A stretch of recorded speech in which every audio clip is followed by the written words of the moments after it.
So,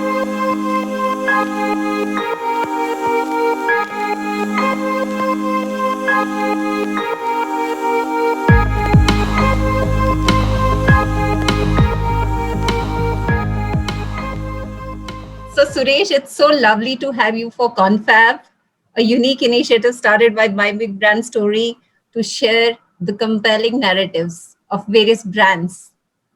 So, Suresh, tell me why Eeksaurus? And am I correct in when I say Eeksaurus or When it's I Thesaurus? reconnect, Monica. It's Eeksaurus, yeah. So Eeksaurus, it's a name that has multiple interpretations. But the real story behind Eeksaurus is Eeks was a nickname that I had during my campus days at NIT. And people used to call me Eeks because of my name is Suresh Kumar or EXK and, with some bit of jugglery they did and jumbled the words and called me Eeks. So I had to often introduce myself in my first year as Eek Suresh Kumar. And Okay. I hardly use Kumar as a name, or even I never use my surname Eriyat also that much. But Eeks stayed, and Eeks the dinosaur was the meaning behind Eeksaurus. And we wanted some sort of a funny name, something that has an intrigue value as a name.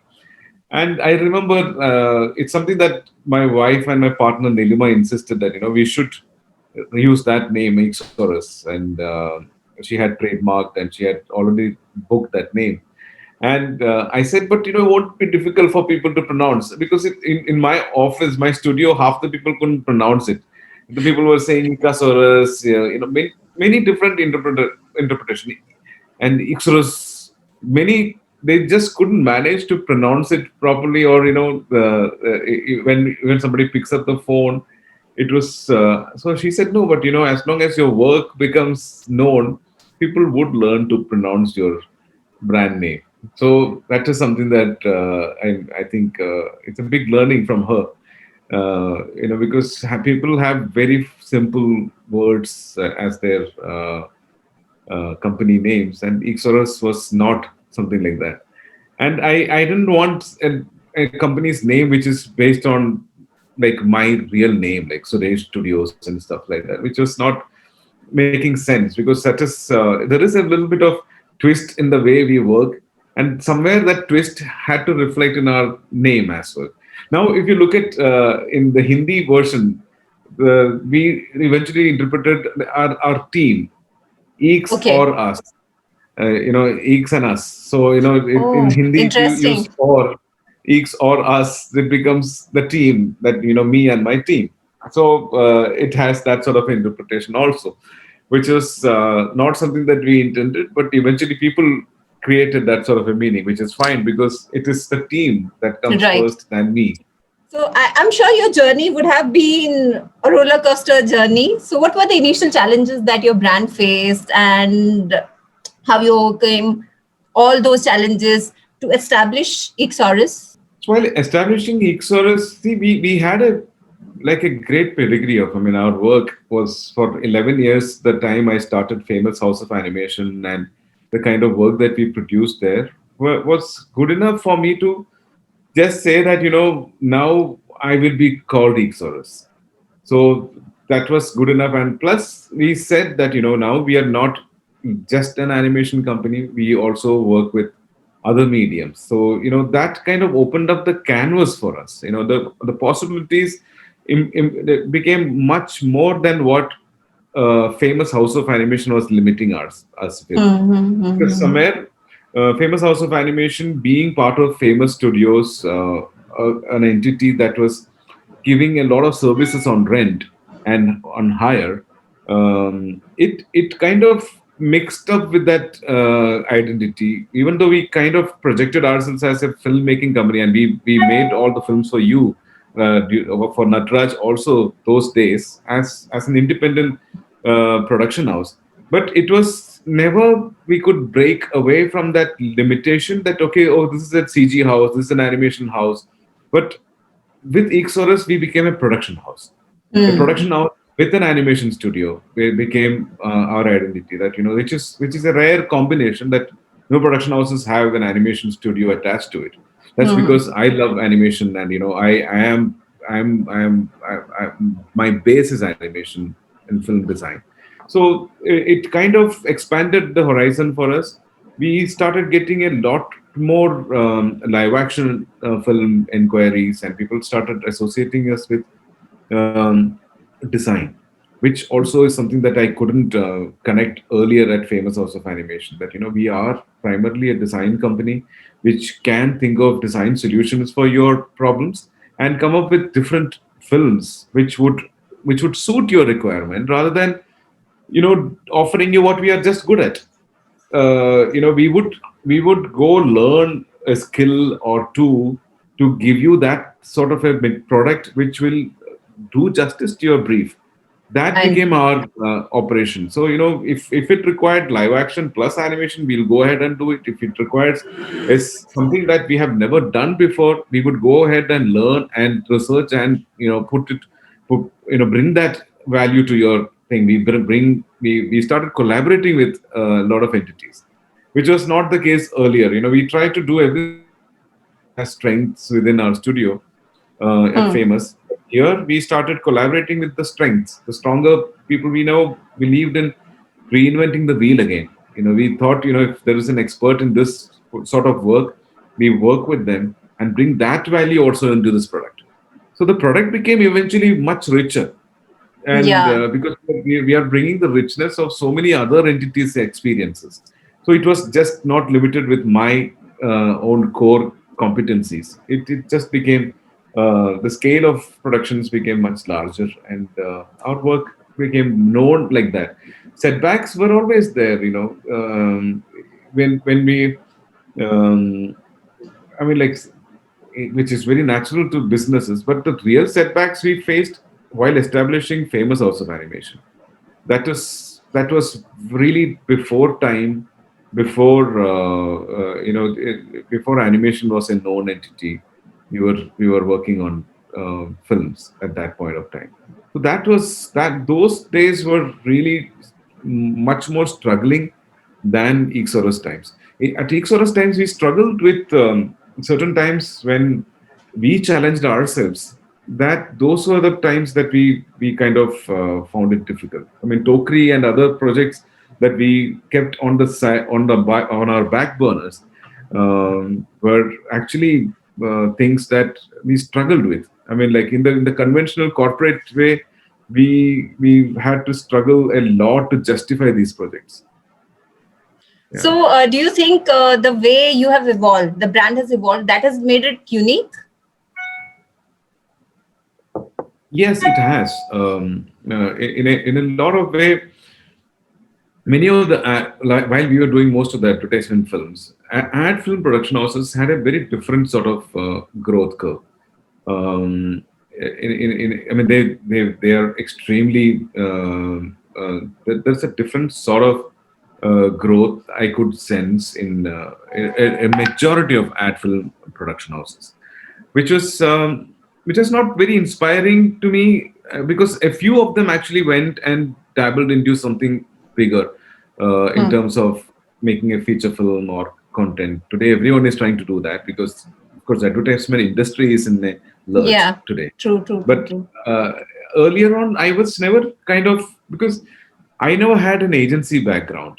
I am from I a know you. design institute, Yeah. and so most of the ad film fraternity, most of the production houses are people who worked in agencies, who Hmm. knew the inside out of the business. So we were outsiders always. So we never had clientele where okay, Ogilvy would always work with us. Ogilvy will work with us only when they feel this project is something that where we need an expertise that Eeksaurus can offer. Now, in our industry, that what Eeksaurus can offer also is a very mixed bag of stuff. People associate with animation, design, a bit of confusion. Oh, they will do this also, but this is really up the alley of Eeksaurus, they would say. So, some really stylized shoot based films, they would say, oh, this is completely your kind of stuff. So we never got branded as, okay, this is an emotional filmmaking company or a funny, they cater to funny comedy films, or they cater to fashion films, or they cater to automobile films. We never Right. got classified like that, which was a great thing. We never wanted to be like a specialist in that sense, because we are a design company. We are not a hardcore film company in that sense. I mean, we make Right. film. Right. So Right. that is a very, it's not a very easy definition to kind of talk to ad agencies who, or Mm-hmm. clients who are not really well, who were not very well versed with design at all. And Right. Right. talking design to people in 2000, in 2005, 6 and all, wouldn't have made any sense. तुम film बोलो तुम्हारा, तुम film के बारे में बात करो, और बस, that's about it. You I don't know. give I me, understand. you don't give us gyan about design and what could have been, what could work better, because you have an analytical mind and you're trying to share that part of your expertise also to your client. But they would say, no, we just want your filmmaking skill. Cut the crap and I know, just I give know, me, I understand. Yeah, that's how just the make, brands also used to think, the first thing that yeah. would come, okay, filmmaking, all that. Okay, Huh. so I would like to understand from you, like, what has been your journey, right from Kerala to NID, then to Bombay, and then to finally Eeksaurus? Like, what do you think has been the highlight of your journey so far? I still would consider the highlight of the biggest game-changing highlight in my life is getting into an ID. Definitely, I still owe a lot to that institute and the way they have trained us to make us think differently. I mean, I'm coming from a very conservative background in Kerala, without having so much of world view and stuff. Other than we knew all the capitals and all the country names and all the currencies and all those things. We were like we had hoarded a lot of information, but not different way of thinking. So it is something that I see even now. People hoard a lot of information, but how to interpret and use those information and in your thinking process is something that you find missing. And that is exactly what NID gave us, the confidence in thinking differently. And that uh, throughout those five and a half years of working, studying there, interacting with so many different people, getting exposed to so many films and literature and stuff, somewhere had a rub off. I was not like an ardent reader or an ardent film person, but everything had an influence in me, and it always had made me connect with things and topics and get the curiosity that I had for everything made me interested genuinely in things. So even if you are talking about your brand or a product, I would be genuinely interested, and I'm curious about how, and how did you do that? I mean, I'm excited about it. Like that childlike excitement is ignited every time. Even though I have a lot of white hair, I mean, it's always that excitement that kind of keeps me going. And even now when people talk to me about new ideas, I'm excited about it genuinely. And also, one of the things that have I've learned and evolved in with time is not to have too much of biases, because we have I strong agree. thoughts and strong thought process, but we kind of develop a lot of biases. And something that I always find amongst people like designers and filmmakers is being a cynic. Like you become a massive cynic. Whatever people are trying to do and whatever people are doing positively, trying to make a difference, or whatever. You kind of be a cynic. I'm and all those things have kind of I've passed through those phases also. But the evolution has been, now one is really trying to look at meaningful projects to do and contribute. That NID being a game changer and coming to Bombay after that, which is completely all these moves are not premeditated, Monica. So this all of them are by chance. So by Right. chance, of course, you want to you there is. I mean, I will not fall into those sort of people who had a vision board mapped out, and they have achieved everything according to that vision board, and time to time they keep looking at it and they keep doing that. Yeah, I have been very earnest and honest about doing the kind of work that I wanted to do. Maybe I've not been able to focus same energy into so many different things. One of the drawbacks that I see on in the hindsight is that maybe there's so much of energy that one has that there are several projects that you want to work on simultaneously, and there I have leaked out a lot of energy, trying to do too many things. So that is something that I'm relaxing now and learning. That you take one thing at a time. But like I was telling you, none of these moves or these awards or these films have been premeditated as per a plan. There is no master plan. So I would come across very non-designer like in that sense, where designers would brainstorm, chalk out a proper path, and I know. they would put a network and timelines and achieve every task at the right time. And no, it wasn't that tailor made for me. I Mhm. mean, coming to Bombay was accidental. I was offered a job after my final project in Kerala by the government of Kerala to set up a digital multimedia department for them. Unfortunately, because I got busy with my submissions and other things, I couldn't get back to them on the deadline of joining, and I lost that opportunity. And I had to look for another job somewhere, and I found a job opportunity here. I sent resumes and portfolio to various places of sitting in Kerala, and I got an opportunity to work here. And the first company that I was working here, I had to leave that company in a month's time because they had issues with payments. So then I had to move to another. So it was I think it was not at all a well planned journey. Yeah. Oh, yeah, so interesting. It's a typical creative person's journey, I would say. Because I remember working with you, how passionate you were on the style of execution. ऐसा होना चाहिए, Hmm. कपड़े ऐसे होने चाहिए, ये model का ऐसा होना चाहिए. And I think that registered with me for so many years.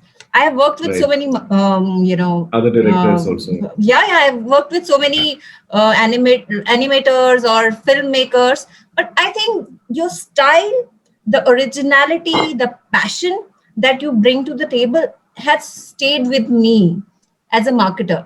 I think that makes you But unique. that's really really nice of you to tell that. I'm very very happy to know that. Yeah, Very thank. very. Yeah, yeah. Great.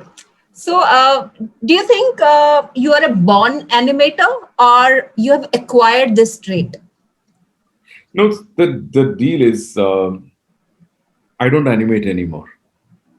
I haven't animated for close to 15 years myself. I mean, I do some little scribbles and other things, but I'm not animating anymore. But I'm creating my films. I Every film will have my contribution in terms of my storyboards or my character design inputs or something, or the stylization, how what we should be doing for this particular story.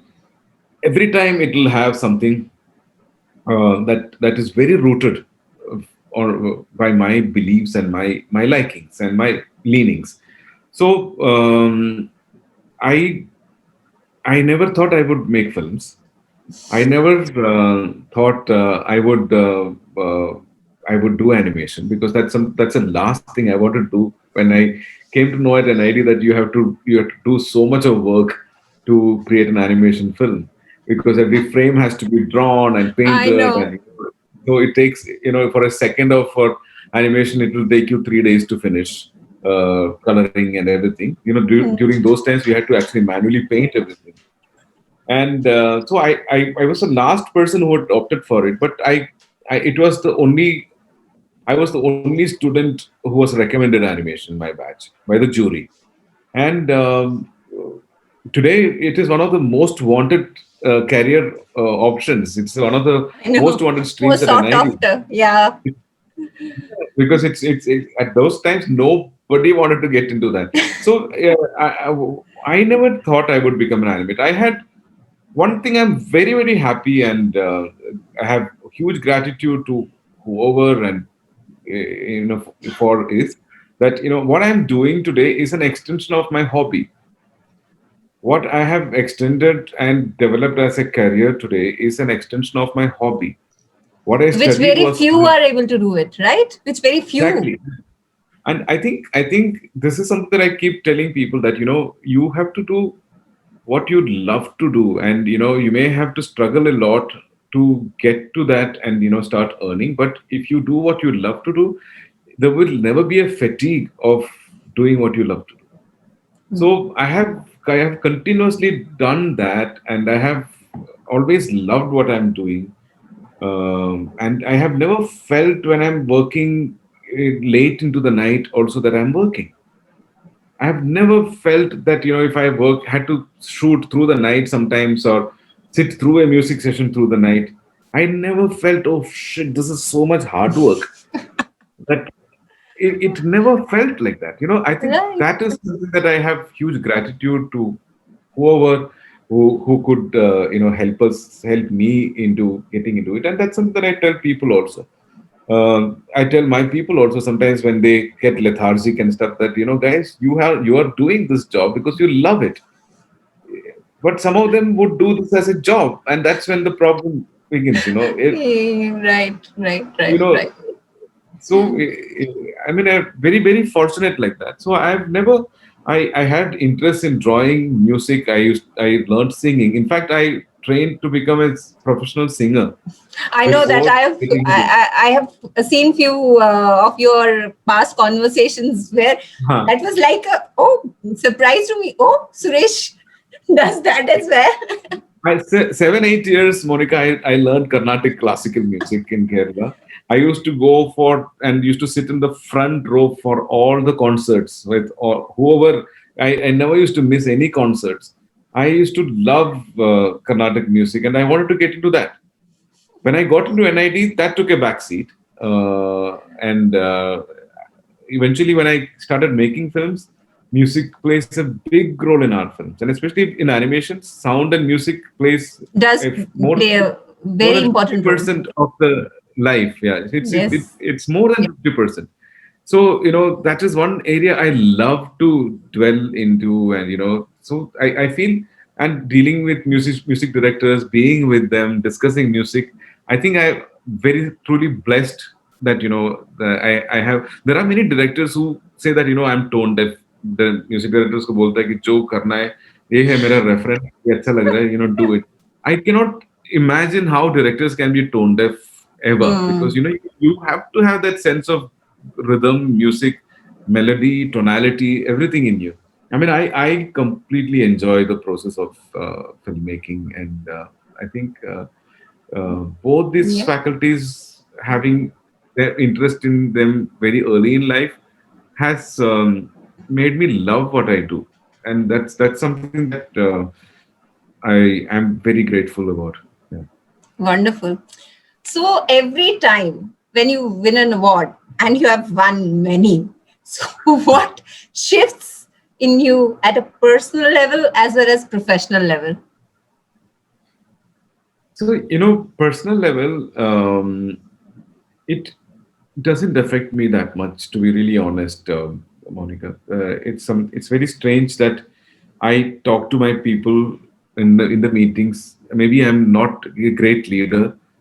I talk to them very casually that we have also won this award. So it is something that it is it makes a big difference to me that these awards are at prestigious forums, and it's been chosen by established people in juries who look and find our films worth those awards. And there is also an audience that feels a part of these film festivals, that they feel, okay, this is a film that deserves this sort of an award. And that to me is very, very important. And when an Indian film travels across the border and makes an impression that in India we also make films that are worth these sort of awards. And when people always think and connect our animation or um, our craftsmanship as something that is more back end than front end, like we are the guys who do the programming behind. We are the guys who do the animation films are conceptualized there, but here we do the whole process of finishing it. So it never kind of worked for Indian films that, okay, we are good storytellers also. We can tell good stories in these mediums. So each time we get official selection or we get an award in these forums, it is just widening of that horizon and widening of that understanding that Indian films are coming up. And more, we talk about these awards also in many social medium areas and stuff. It's also because we want more young people to get inspired by these stories, because Yeah. Yeah. we have other means of sustaining ourselves, but young people should put in their energies into creating some excellent films in that young age, and they can do it today. And because the biggest shift that I see in the younger generation and our generation, Monica, is that we really wanted to sustain ourselves. We need to earn. Our focus a lot in that very beginning years was to also earn well. True. True. The younger generation of today, they are into doing something worthwhile their time. They want to make a mark. They want to like really do something that makes them happy. So I can see that movement happening much better than it used to happen in our generation times.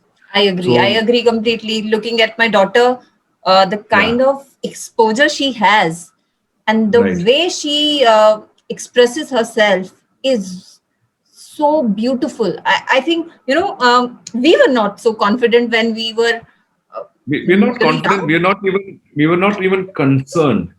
We were not Yes, even concerned about things that they are concerned about. exactly, exactly. It's another thing that we have ruined the world for them, so they Yeah, have to be concerned. But they are concerned about things. They are yes, genuinely, they may be too focused than our broad ways of looking at things. They may be focused in some sense, but they can make a difference. So I can see a lot of young people doing, dedicating their time and energy to making such short films and right. meaningful films, which again travels across the border and make us proud about making Indian films Right, right, right. more good, Yes. and that we have good storytellers in India. That is a Yeah, I very agree. important aspect when it comes to awards. This is something that I consider as the biggest achievement. That we are, you know, slowly leveraging our recognition internationally also as a country that can produce good animation. Yes, yes, yes, yes, yes. Okay, so tell me something about the way you're disrupting yourself in COVID times. I'm sure that's something that you have to put a lot of thought into and try to figure out what needs to be done, how it needs to be done. So One of a few things that I have decided to do is that, my time. I have given my time to a lot of people without, if my experience, sharing my experience and my journey and my opinions is going to matter to a person, which used to be something that I used to hold on to earlier. I mean, it would be always in a big session or whatever. I would go and talk. I made myself accessible to people. Brilliant. Brilliant. That's the first thing I feel I've done with full willingness. That people are intrigued to know even in smallest detail about the kind of things that I do. I don't have anything to hide. There is no technique or technology that is something that I'm using which they cannot use, which is not accessible to them. So I have made myself very clear and transparent, and I have shared as much as possible in these months, and I continue to do so. So I don't refuse any of the, I mean, like really worthwhile sessions where one can share uh, genuinely, what your views, your opinions, your experiences, and if it is going to benefit a few people, that is great. And that's the way I feel as an individual. Like I am making a difference. As an entity, as a company, we have approached a lot of organizations, especially uh, organizations like WHO and all, where we have said we have offered that we can help partner with them and in creating communication devices, especially in these times when people are not able to create films and stuff. We have offered our services to them. They're saying that we are ready to do it at not with in a pro bono way where we are not making profits. We have offered our help like that, and we are doing work likewise. Wonderful. That's so We nice. are also, yeah, I think we started doing it. One of the first campaigns we did was to create awareness about breastfeeding, because there was a lot of taboos about COVID mothers not breastfeeding their newborns. And something that we did immediately when the lockdown and all happened is that across the world, mother's milk is most important for the baby, whether the mother has COVID or not. She needs to be with the baby, and that mother's milk is important for the baby.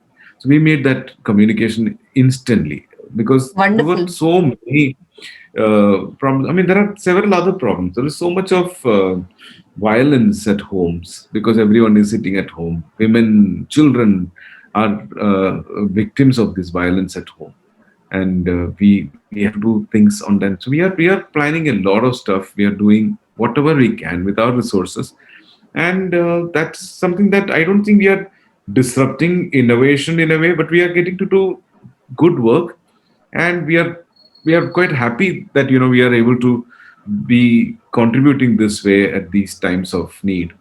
And I think as a design conscious entity, we need to be doing such sort of work, rather than making sure that every project has to have a bottom line. And it needs to make sure that it takes our brand to another level. It takes our revenue or sales figures up. I mean, we have gone beyond that. Not So nice to hear that, Suresh. Yeah, yeah. We are not. We have been approached by a lot of advertisement film scripts also, but at the same time, we are choosing. What should we be doing? Like we also give very active feedback to our agency partners and clients about the need of doing something that that would create mature communication. So we also kind of have become choosy about certain things.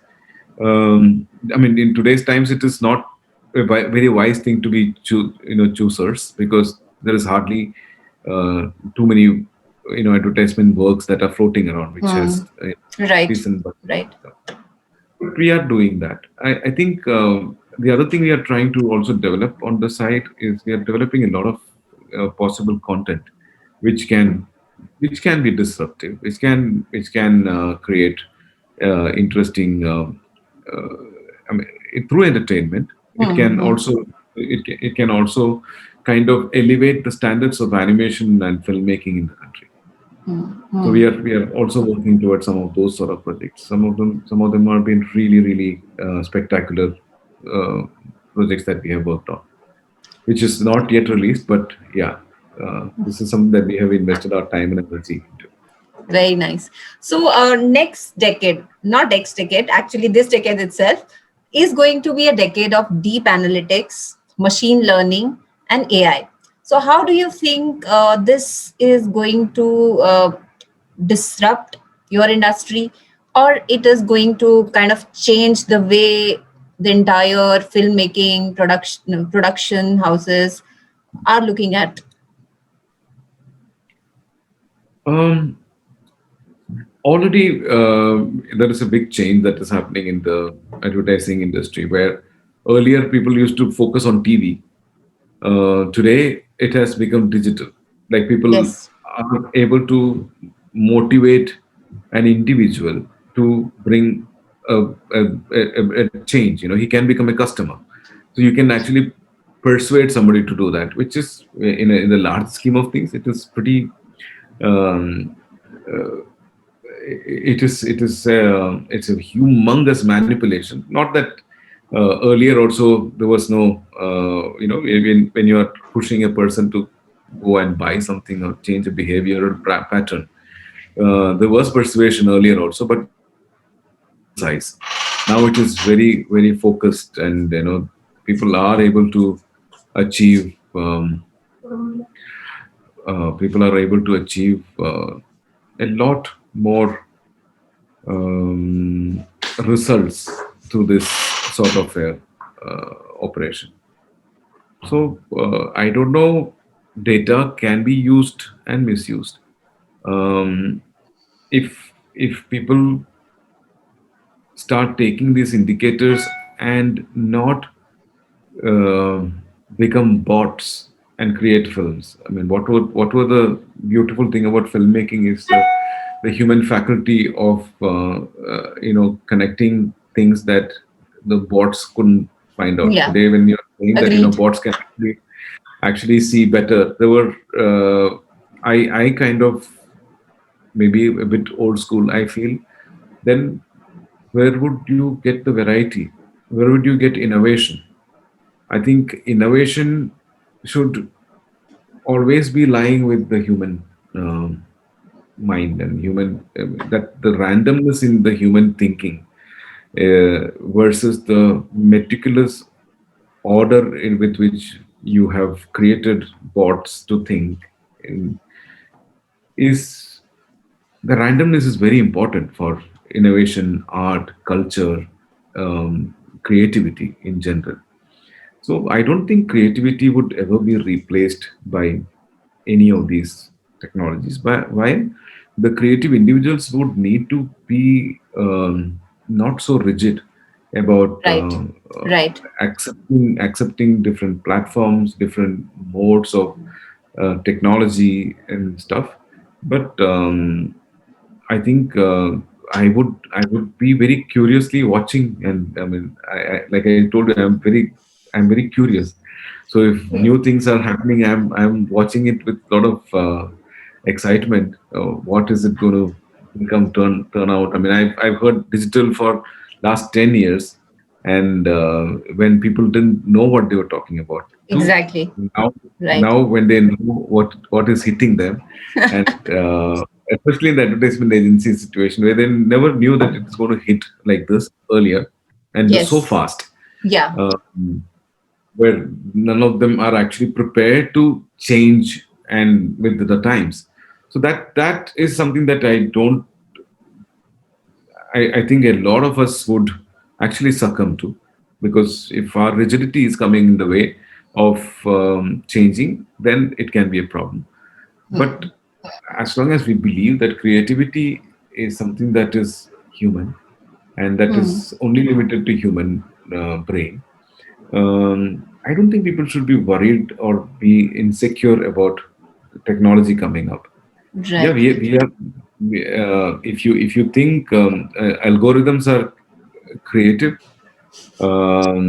then there is a bit of a problem because that shouldn't be the way creativity should be defined. Yes, I agree. Yeah, There should always be a space which is left to pure originality, creativity, and human intervention. yeah, Some space which I don't think bots will ever rule. yeah. So, your interesting piece that you have created recently, and it's gone viral, more than 2 million views, right? Right, right. Tokri, yeah. So, Tokri. would love to know about it. What's the secret recipe or the secret sauce for the success? I think in simple words, I feel it's a very honest effort, and that is and a very simple story. I think simplicity is something that we always misjudge or underestimate the power of I agree. simplicity. And the simpler the idea helps us go really complex in terms of execution. But if you work on a complex idea, then your base itself is something that is not very easily um, acceptable by common people. I Agreed. think the secret for this film's success, which is some taken me also by surprise, is that it's a very common story, very simple story. It has its craft in terms of the way how the story is structured. It connects with people emotionally. It evokes something in everyone to be a sensitive individual towards uh, the less privileged people. And that was really the intent when I made it also. So when the intent is as simple that I want to touch people at a level where they feel the resonance of this film should be reflected in them, in their personality, and they are able to write. I mean, the amount of people who write every day their comments. It's this. We are in a time when there are a lot of seeded Right. communication, and millions of views are bought. And I was very pleasantly surprised by this sort of a response, and in many other, even in on Vimeo. So I just feel innovation, the technology that we have used there is something that people haven't seen. People have ever experienced this sort of complex way of making a film. Even if it is 15 minutes, it is an extremely complex, time taking, painstaking process that we have deployed to tell the story, which is extremely simple. And so the innovation and simplicity, these are the two, and of course, it's an honest attempt. I was telling you in the middle that many corporate consultants kind of told us to abandon this project in between when we had Is some it? issues when the team, because it the question was bottom line, what is it going to bring you, whether this film is going to get us money. No, it didn't get us money. We got a lot of projects because people wanted to associate with our sensibilities. Right. Yes, but did this film make money? No. It won a lot of awards, but what many people would funnily ask is, were you rewarded? No. But I think reward is something that I feel is I got more than enough rewards by the love people have showered on to the project and the way people have received it. That's the biggest reward. That's bigger than any of the awards that it has won. Okay, and it's a film that took us 8 years to make. It's a 15-minute film that I started in 2009. We finished it only in 2017. So it took us that long a time to produce it. And there are a couple of other short films also which have done similarly. But that was the only way we could sustain it and fund it, because we had Right. to work on commercial projects when they Right. knocked at our doors, and we could not let the commercials also uh, be done half-heartedly, because based on a commercial only we get the next one. And so we were giving our best everywhere, and uh, that really is the story behind Tokri's success. These are the only attributes I can find, Monica, because there is earnest and honest effort, the simplicity of storytelling, and the technological innovation, ingenious ways of achieving the results which people achieve it at really humongous budgets abroad, is something that we achieved with very modest budgets. Uh, I mean, in I think that everything was done in house, if I understand it everything. correctly. Yeah, yeah, And my daughter, when she saw the film, and especially the uh-huh. behind the scenes wala Uh-huh. part, she said, "I would love to go and see how the entire thing is executed." Right. That means the simplicity of the execution of the story could connect with an 8-year-old child. She could understand, grasp it. So Yeah, that's the yeah, beauty. yeah, I think that's what I think you have rightly put it across, that the execution can be complex, but the story is simple. It yeah. Then it connects with everyone, right?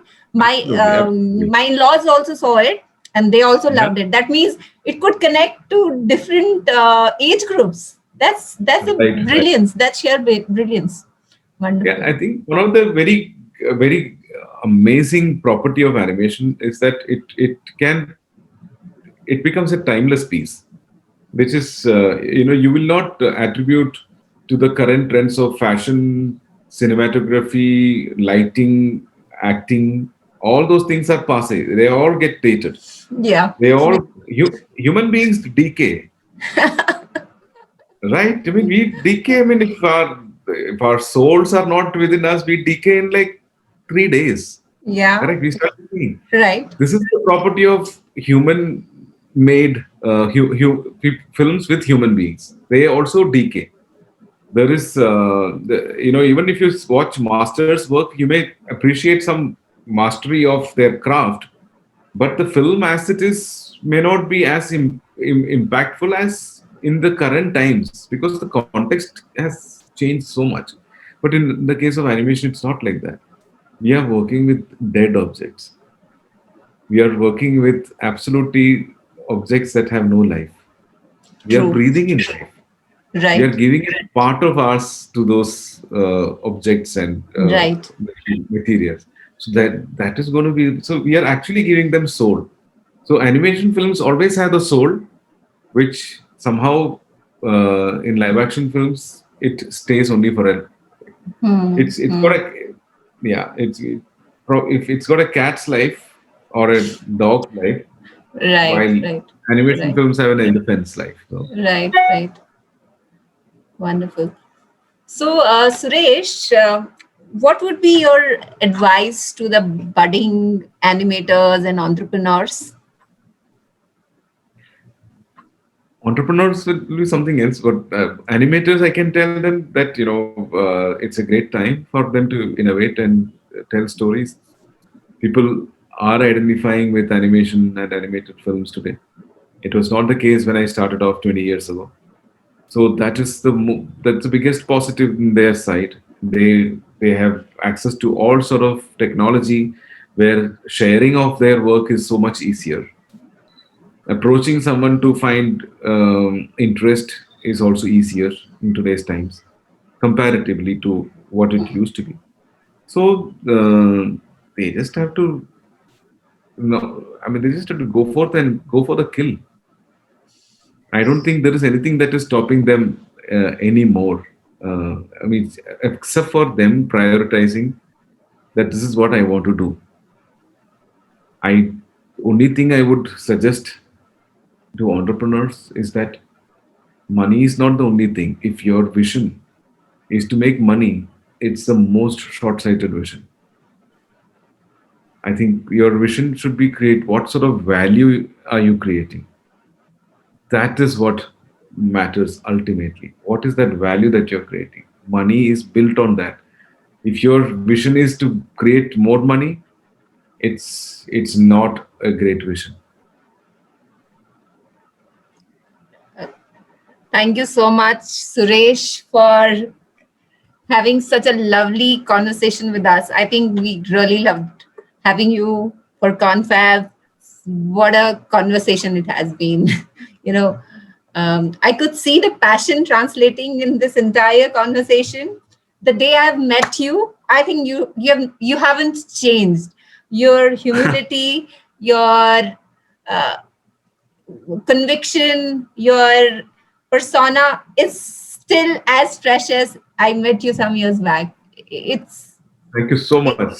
I really hope more people contribute to your session, more people share stories in your platform. It's a great thing to have such forums where, you know, even if somebody stumbles upon these stories by accident, and they get to see and gain some value. I think that is really the biggest achievement out of all these exercises, right? I mean, it's a great initiative. So I think this is an urge to the upcoming speakers, or who will be part of this conversation, to just go forth and get on with it. Share your experiences and your stories. thank you so much, Suresh. Lovely having you. We look Super. forward to having you Thanks. again. Yeah, absolutely. I have better stories. I'll come back and share it with you in Yeah. moment. I have some other Yeah. stories. Absolutely. We would love to have a face to face conversation. Sure, sure, sure. Whenever there is a time, if I'm there or in Pune, I mean, I'll definitely give you a shout. And if you're in Bombay, give us a shout. I mean, it is possible to meet nowadays.